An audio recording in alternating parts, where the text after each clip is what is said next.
Uh, Your Excellency, Dr. William Samoei Ruto, the President of the Republic of Kenya and Commander-in-Chief of the Defense Forces, all protocols observed. Ladies and gentlemen, good morning.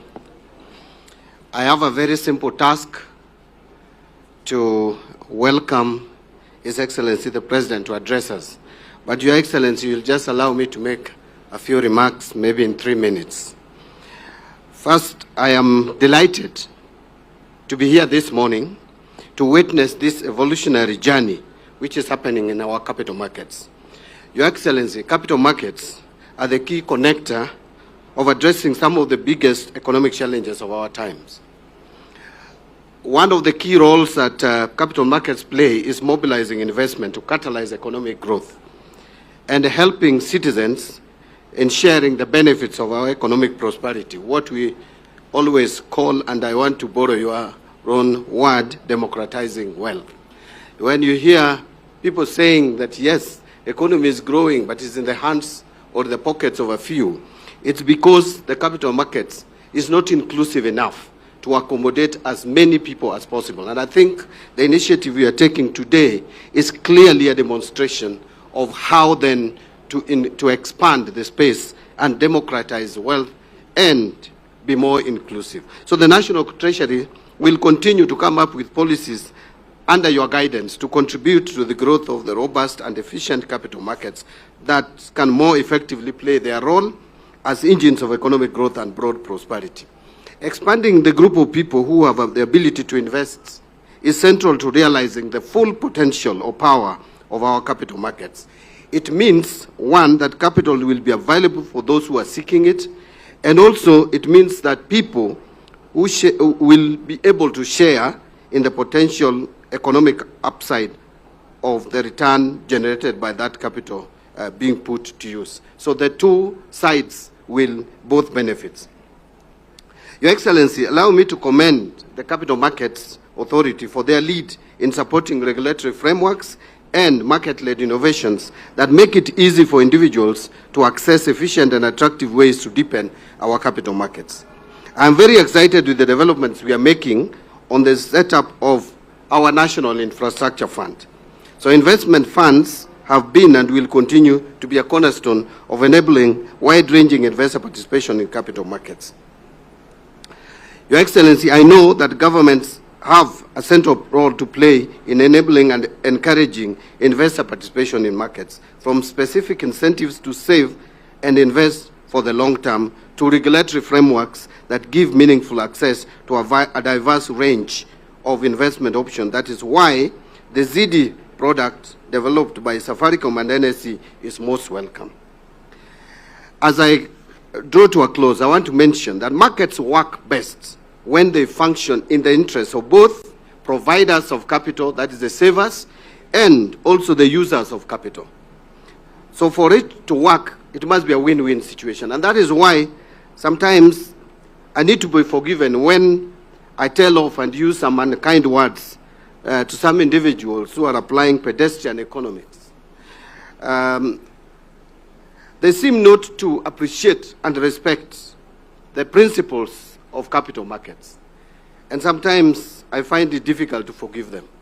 So, Your Excellency, when you see me a bit rough on them, you'll understand. But let me conclude by also echoing what the chairman of NSC said, that economic performance are in numbers, and you'll see it. And you cannot twist those numbers, and you cannot politicize the numbers, because they are there to be seen. If in 2022, Your Excellency, when you took over the leadership, our market capitalization was at 1.2 trillion. That's a fact. And if it is today 3 trillion, it's also a fact. Or is over 3 trillion. So if from 2022, since independence of 2022 is 1.2, and now it is 3 years into your presidency, and then someone is saying you have not done well as a president, you want to ask how the else would the government perform? Because the performance of the economy is reflected in many, many ways, and one of them is the capital markets. If you have a strong, resilient capital market, it means people have confidence in that economy and they're investing. No one will invest in an economy where they don't have confidence in. And these are both foreign and local investors. And by the way, we are seeing, despite the noise that you see around in funerals and other places, and they have now included the churches, unfortunately, Kenyans have confidence in their economy because you see more local investment coming in to the capital market. So, Your Excellency, and I'm not saying this because I'm a psychophant, I'm just saying the truth. And the truth is that this economy is doing much better. Two more things.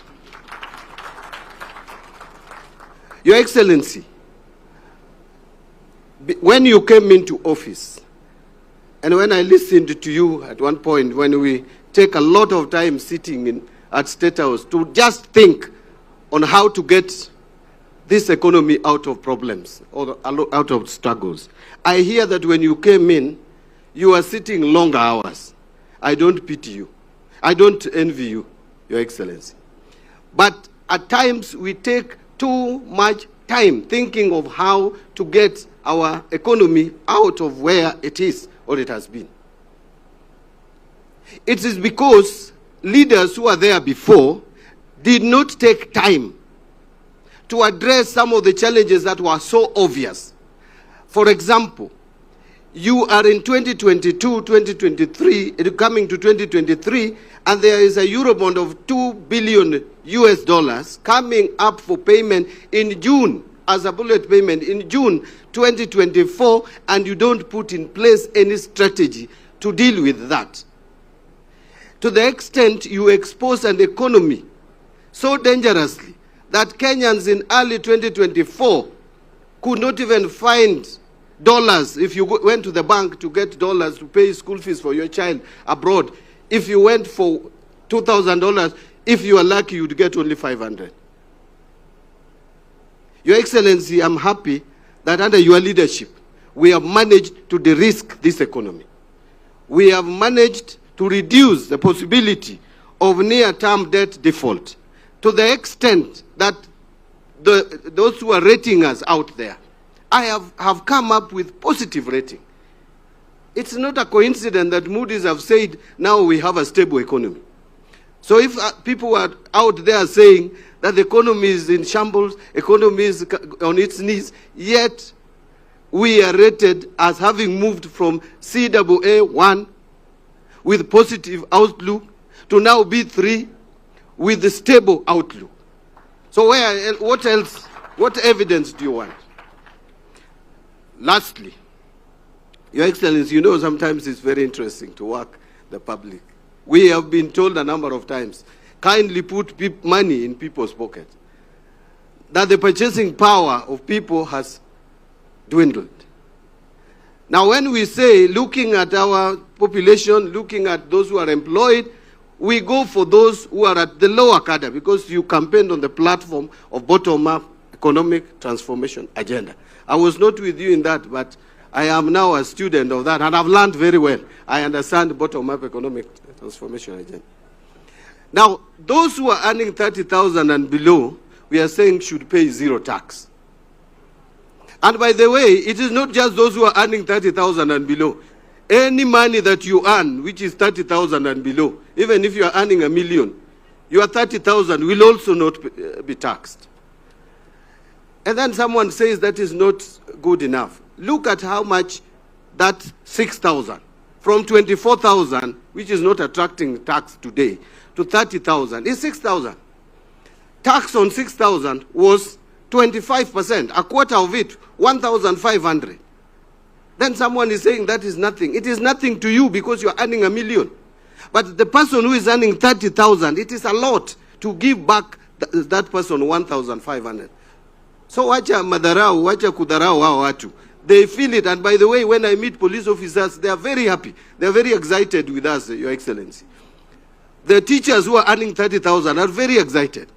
And we have even gone a step further to propose that even the next 20,000, instead of taxing it at 30%, we tax it at 25%. That is another 5% off. That's another 1,000 shilling.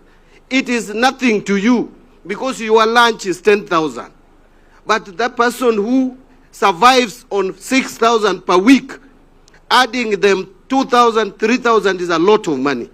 And that is what we intend to do. We want to give money to people who want to, we think if they get that money, it will make a difference.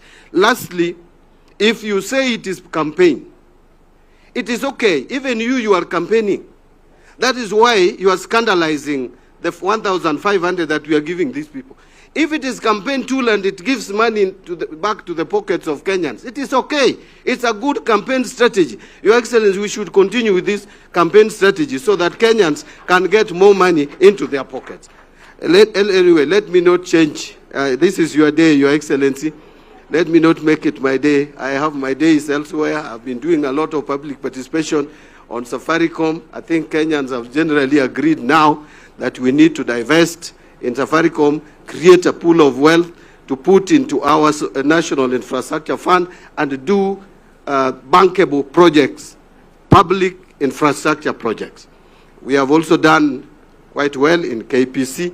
Kenyans, I am sure, are buying shares in KPC. Your Excellency, allow me to take this opportunity and ask all of us to rise up and welcome His Excellency